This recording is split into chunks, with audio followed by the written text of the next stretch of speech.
How's it going, guys? My name is Derek Gunther, and we are the Sports Prodigies. Today I am with Joe Rautenberg and Harold Vickers. Today we'll be talking about mostly NFL topics. We'll be sticking to NFL today. Joe, with the first topic. So the Seahawks and Bucs are both looking like big NFC playoff contenders. The Seahawks are currently the 3 seed with the game against the Rams today, and the Buccaneers win against the Lions on Saturday gets them as the 6th seed. Which team is more likely to make a good run in the NFC? Well, personally, Seattle, I think they can easily have a better run in the NFC. I think the Buccaneers they should be better on offense, okay? Tom Brady should be playing a lot better than what he is. Yes, he's under a new coach for his first year, and he's playing good despite, playing better with Bill Belichick. But, Seattle has proven, I think, over and over that they are the better team. I think they're better offensively, even though on paper, in my opinion, the Buccaneers should be better offensively. I think I agree with you for a large part of that. The Bucs should be better on offense than they are currently. You have, a loaded cast of players. You have, Mike Evans, Antonio Brown, Chris Godwin. That alone is a Pro Bowl roster, basically. I think that where Brady shines is the playoffs. So I think that if you give him an opportunity to go against the NFC and just try his best to, basically do the same thing that he did for the 20 years that he spent in New England, I think that he could be incredibly successful.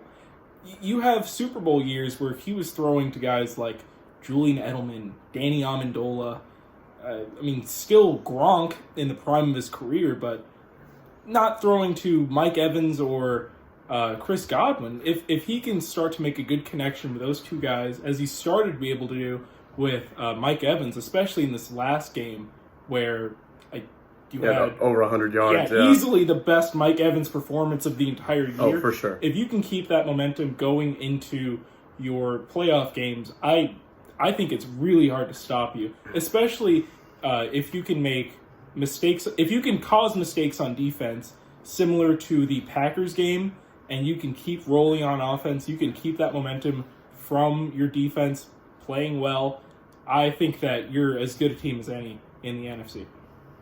I'd have to agree with you there, but don't you think they should have been better this regular season? I 10-5 is not a bad record at all, and I'm not trying to bash on the Buccaneers for that.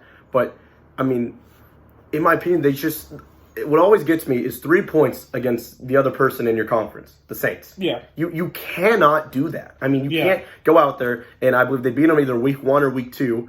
The Saints, the Buccaneers beat the Saints, and then you come back out and Drew Brees and his offense just rolls right through you, and then you don't respond on offense. You don't get into the end zone once. That's what keeps my hope down. That's what makes me feel like Seattle could be the better team in that picture. I think that is a fair point to bring up, but again, that kind of goes into you generally, it's harder to game plan against someone who's in your own division. If you can, going back to the Green Bay game, if you can roll a good offense like that into just being nothing as a defense, and if you can just outscore them as the offense, keep them off the field as the offense, and just demoralize the defense further, again, hard to beat that team. If you can make it all come together, if you can all make it work, if you can basically bank off of Drew Brees being injured, being out, being tired or whatever at the end of the season, I don't think it's unreasonable to say that they could go back against the Saints and they could beat them. Okay. They could go back against Green Bay, cause the same similar mistakes, throw pressure in Rodgers' face, and they could probably beat those two teams, or at least have incredibly close games between those two teams. Okay. You know what? I agree with that. I do. I still believe that Seattle will make the better run, but I think, the Buccaneers could make a good run and a good chance. As it stands right now, they would face each other. Seattle fans, I'm with you. I think Seattle will undoubtedly have the better playoff run. I think the Buccaneers will do good. I've changed my opinion about that, at least, that they will do good in the playoffs. But, I want to see what Russell Wilson can. He's not playing the best right now. I can put money on it that he will bounce back, and I believe that him and DK is something special. It is showing what Aaron Rodgers and Devontae Adams are. They're not there yet, but it's showing progression to where they are. That's going to be a scary duo, and if they can get that down, once they figures out, oh yeah, maybe I should just have Russell Wilson throw the deep ball to DK Metcalf, then keep doing that. Yeah. I mean, that's a cool idea and all, but, I mean, we're talking about the present, not 3 years from now. Okay, yeah, but if they can figure it out in the playoffs, I guarantee they can. You're asking them to change their game plan right before a playoff game. Well, because obviously their game plan isn't working right now. 6-3 to the Rams. I mean, I with agree. 2 field goals. It's not saying, a touchdown. You don't often see a drastic change in game plan 2 weeks before the playoffs start. No, but if you're going to lose against a player in your division, you should team in your division. It's not like your team is losing games left and right. Lately they have, man. What do they have, like 5 losses on the year? 4. 1 to the backup quarterback to the Giants. Okay, I mean, that's a defensive loss. I think. I think it's a defensive loss in the sense that you shouldn't have given up any points to a Colt McCoy led Giants team. Okay, yeah. Who's he throwing the ball to? Evan Ingram? No, that was all that running back that game. Galman. Yeah. Yeah. No. Okay. Yes, I see what you mean, but also I don't even know if they I think they got maybe 1 touchdown that game, maybe 2. The rest was just field goals. They aren't getting into the end zone as much as they should be with Tyler Lockett and DK Metcalf. If you have Russell Wilson as your quarterback, in my opinion, a top 3 receiving core. The problem with lining up the deep ball as a team as Seattle is you need to allow your quarterback to have time to throw the ball. If you don't have the offensive line to do that, that is borderline impossible. Unless you're asking your quarterback to every single play just roll out of the pocket. Which is what Russell Wilson does. Which is what he tries to do, but it only works so often. Okay. You can only get so mad at him for throwing interceptions if that is the game plan that you're making. You're trying to force him to throw into triple coverage around DK and Lockett and whoever, because you're just running a deep zone after a while. I mean, if that's your game plan, that's already what it's starting to look like, especially in games like let's throw another deep ball to DK. Oh, I guess he caught this one. I guess we'll win the game off of that. I guess we'll try and trudge away against these injured, depleted Cowboys. Let's see how that goes. I don't know. I don't think that is a real game plan that you can continue to use if you're going to be playing against good defensive lines like in Tampa Bay, and especially the Rams right now. Regardless of how Seattle and Tampa Bay are going to do, they're going to be very exciting to watch in the playoffs. Harold with our next topic. So, guys, if you were a quarterback going into this next draft and you see that the Jacksonville Jaguars have secured the first overall pick, would you rather A, go to Jacksonville, or B, go to the New York Jets? Well, personally, in Trevor Lawrence's shoes right now, he's obviously going to be more than likely going to the Jaguars. They will have the first pick. It's secured now. And I would be happy about that. I would much rather be in Jacksonville than in New York. Solely because of James Robinson, okay? He is a great rookie, and I think he got snubbed from the Pro Bowl. He had amazing rushing yards. He had a lot of receiving yards this year. And he's just, if you build your team around a good quarterback and a good running back, I don't see why you can't be a decent team until your entire team is now built around those two. I'll play devil's advocate. I would be okay with going to the Jets over the Jacksonville Jaguars just this year. And I say that because in Jacksonville you see absolutely nothing on defense. And what's scarier about Jacksonville is that there was a lot of stuff there just a couple years ago. They tried building an entire team that could take them to the Super Bowl basically over just 3 years, and then it imploded because all those players decided that they would rather be less successful by themselves than be together as a unit in a team that is so poorly organized that when you had, Jalen Ramsey, Calais Campbell, led by Blake Bortles somehow. Mm-hmm. You had Leonard Fournette. You had a good offense and defense that could move the ball up and down the field when it needed to. You had a defense that basically almost won a game against one of the last really, really great New England teams, and you were maybe a couple plays shy of going to the Super Bowl and potentially winning it all. But that team was so poorly handled, so poorly made, that it just fell apart overnight.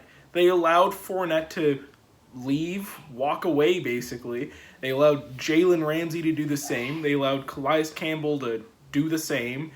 They allowed AJ Boye to do the same thing. They're all gone. Bortles left. No one stayed. No one made the choice to stay. I think that if I'm a NFL prospect, if I am a free agent even, I think that scares me away from the Jags for a very long time. The idea that, yeah, you can throw money at people. They had the most money floating around in free agency for a number of years and tried to make it all work after 3, really, and got surprised when it didn't, and then allowed the entire thing to implode. But the Jets, on the other hand, the Jets have a lot of open cap space. They could trade Sam Darnold for a pick potentially, even if it is just a second rounder. That could be a really great running back, potentially the kid out of Alabama, depending on how he does in the combine. He could be an early second rounder. I'd like to see him on the Jets, getting the ball handed off to him by Trevor Lawrence in front of a pretty decent Jets offensive line. Maybe you pick another guard, preferably a left guard, to fill up that position because it's kind of depleted. Hopefully a center too because it's kind of depleted. And maybe you try and throw some money at a wide receiver and see if you can make it work. On the other side of the ball, you have a pretty good defensive line and an underrated free safety that played opposite of Jamal Adams. I really think that you sign a good coach. I've talked about this before in private. I think that Bill O'Brien was an above-average coach, actually. He's going to get a lot of hate, and he will never be granted GM permissions for pretty obvious reasons, I think. But I think that if you can get a team to go to the playoffs for several years in a row, a team that was really bad for several years in a row, and even as a GM, you had the foresight to draft Will Fuller. You had the foresight to get Deshaun Watson in a draft where you could have easily have not gotten Deshaun Watson after the Bears passed on him. Could have thought there was something wrong there with him, but you didn't. I think that you pick up Bill O'Brien, you get a wide receiver in free agency, potentially Michael Gallup, doesn't matter really who. You get a big couple of names. I think that you have a solid team in the Jets. I personally, I love all the points you brought up, but I'm going to have to disagree solely because obviously we know, even before Trevor Lawrence is in the NFL, I guarantee you we would all put our money on Trevor Lawrence being better than Sam Darnold, correct? Yeah. Yeah. But you're saying basically that is Sam Darnold a bad quarterback in your opinion? Sam Darnold is a decent quarterback that could exist in a system in a better system. Similar probably to Jared Goff. You see him in this last game. He played his heart out. He was making plays that you would not ever think he would ever even try to make, let alone actually make against not a bad team really. I think that if you can trade him to a Colts team, if you can trade him to New England, if you can trade him to any of those teams, it doesn't really matter who. Maybe even Tampa Bay if they decide the whole Tom Brady thing is done, he just retires. I think you could easily trade him, get a second, third round pick, turn that into a running back or just a role player at the offensive line position. I think that you have an extremely capable team. If you have a decent coach, again, Bill O'Brien, preferably, I guess, I think you could make a above average team out of that. Well, see, I just think in my mind, all I'm thinking of, if they get Trevor Lawrence, it's just Sam Darnold all over again. Those things you want to do off season, like getting the running back in the second round and trading and putting money towards receivers, is all possible. but it's going to be tough to do. You know, the Jets aren't the only team rebuilding.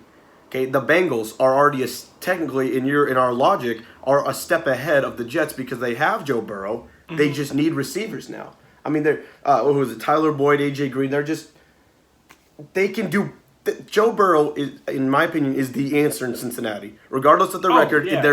they need to build that team around him, and I think Cincinnati knows that. Regardless of where Trevor Lawrence lands, fame and glory and wins will follow.